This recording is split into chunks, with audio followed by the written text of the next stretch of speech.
Welcome back to Investing Talk Podcast.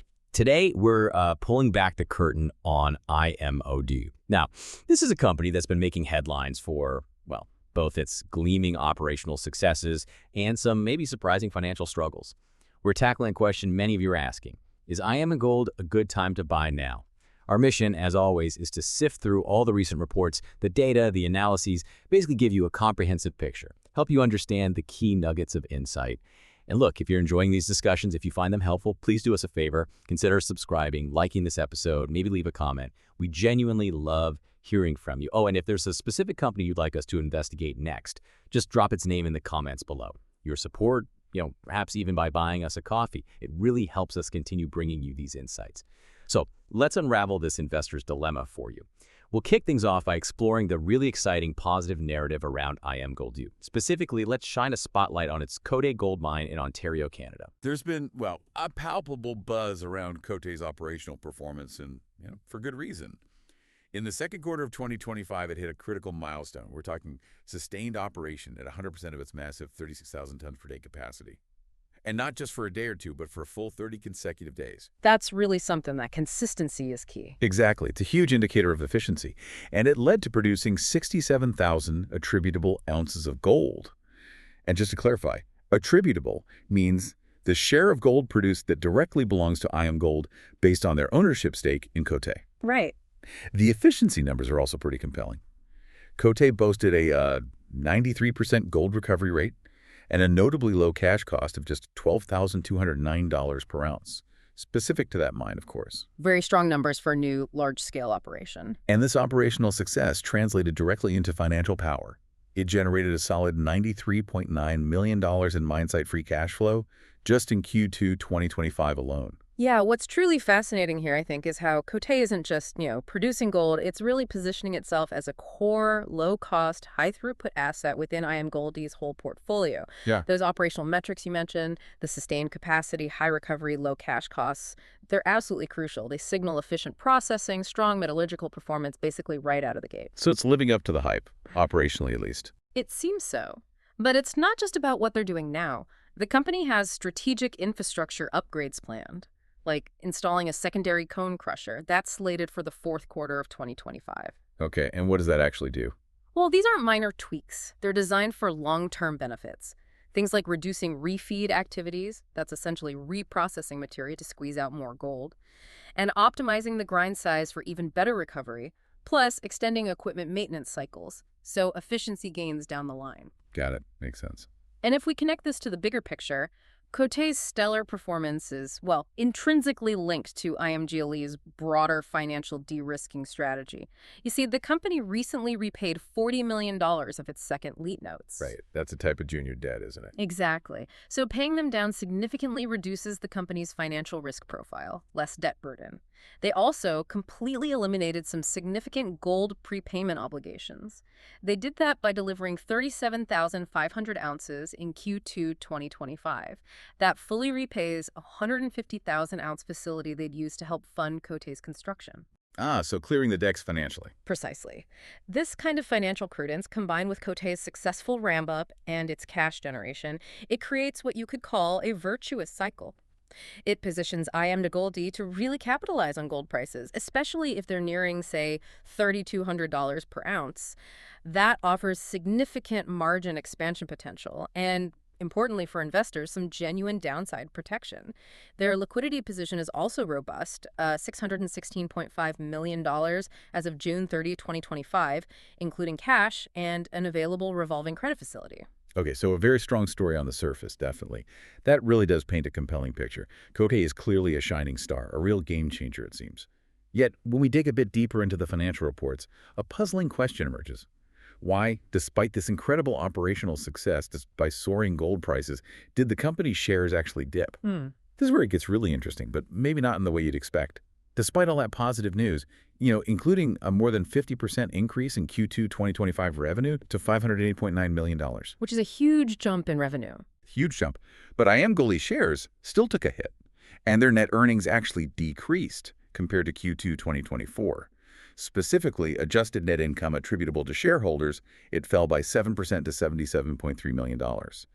That resulted in a lower earnings per share of $0.13, down from $0.16 in the same quarter last year. Yeah. So the top line looks great, revenue's pouring in, but something else is clearly eating into their profitability. And this really raises an important question about the, let's say, underlying health of the business beyond just revenue dollars. The core issue, as you touched on, is significantly higher costs incurred across pretty much all operations. The costs. Yep. We're seeing specific figures for Q2 2025 cash costs for gold production hitting $1,556 per ounce. That's a steep increase from $1,071 per ounce last year. A big jump. Oh, okay. Similarly, all-in sustaining costs, or AISC, that's the comprehensive measure, includes everything. That rose to $2,041 per ounce compared to $1,617 back in 2024. The costs are up significantly across the board. They are. And the company itself has acknowledged this. They've updated their cost guidance for the entire year. Annual cash costs are now expected to be $1,375 to $1,475 per ounce sold.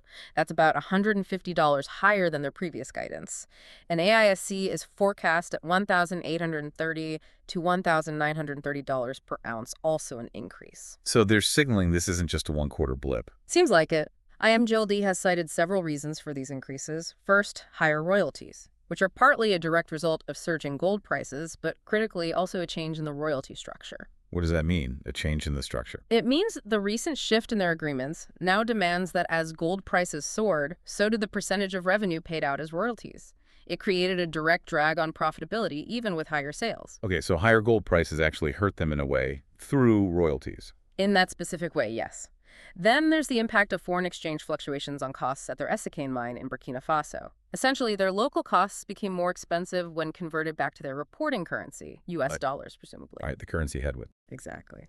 And finally, higher operating and non-recurring capital expenditures at the Côté mine itself. Those are sort of one-off, non-repeatable investments or expenses during this ramp-up phase. Okay. It's also worth noting, quickly, that production from their other mines, Westwood and Essakane, both declined year over year during the latest quarter. Now, overall, first-half output slightly improved, but that was mainly due to Côté picking up the slack. It's almost like they've built this super efficient gold mining machine at Côté, but the cost of the fuel to run the whole company just keeps skyrocketing. That's actually a pretty good analogy. Captures the tension. Okay, so what does this all mean for someone considering Iamgold right now? Feels like a bit of a tug of war. We have this incredibly promising operational ramp-up at Côté, which is clearly delivering on its production promises. Seems like a real success story there. But on the other side of the coin, we're seeing simultaneous and frankly significant pressure on overall profitability from these rising costs, which are impacting earnings and creating volatility in the share price. It's a classic push and pull. Exactly. This creates a truly nuanced investment picture, doesn't it? We're seeing that reflected in the mixed analyst sentiment and valuation metrics. In fact, analysts' 12-month price targets show, well, considerable divergence.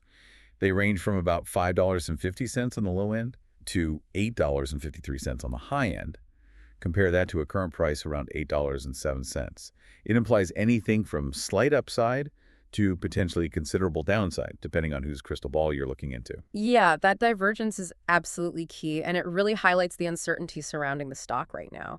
When we look at the technical analysis, the stock has trended upwards, closing recently at $8.07, like you said, but with notable intraday volatility. Swings during the day. Right. We can observe key indicators. The 50-day simple moving average is at $7.36, and the 200-day SMA is lower at $6.40, both showing an upward trend, which typically indicates positive momentum. Okay, so the trend is up, technically. Technically, yes. However, the 14-day relative strength index, the RSI, stands at 70.32. Now, that indicates the stock is currently in what's called overbought territory. And for listeners, overbought generally means? Generally, an RSI above 70 suggests that the stock might have risen too quickly, perhaps too far too fast, and could be due for a short-term correction or pullback. It's seen as having been, well, bought maybe a bit too much in the near term. Okay, so a caution flag there. A potential one, yes. Furthermore, the Fear and Greed Index, which tries to capture broader market sentiment, is currently reading 39. That places it firmly in the fear category. So it paints this picture of investors feeling cautious despite the stock's recent run-up. There's this sort of psychological battle between the hard operational facts from Côté and the general market unease or cost concerns. It's interesting juxtaposition. It is, and analyst ratings kind of mirror this tempered optimism. While Bank of America and Canaccord both slightly lowered their price targets, they maintained buy ratings. They still show faith in the long-term story.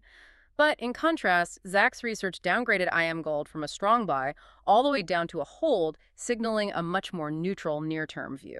So if the long-term prospects seem promising, especially with Coté, why isn't the market reflecting that maybe more positively right now? What's the biggest hurdle, do you think, that Iamgold needs to clear to really unlock that potential, given these operational wins but also these financial headwinds? That really is the crux of the investor's dilemma right now, isn't it? Based on synthesizing these reports, one source suggested an overall rating of about 6.5 out of 10 for Iamgold. And the overarching conclusion seems to be that it is, and I quote, better suited for long-term investment than short-term trading. Okay, makes sense given the volatility. Exactly. The rationale is quite clear. There's high near-term volatility and a notable correction risk, especially with those overbought technical indicators we just discussed. The market often takes time, to digest significant shifts like a major mine ramp-up while also grappling with serious cost pressures simultaneously. It needs to see sustained performance and cost control. So patience is needed. Patience and confidence in execution.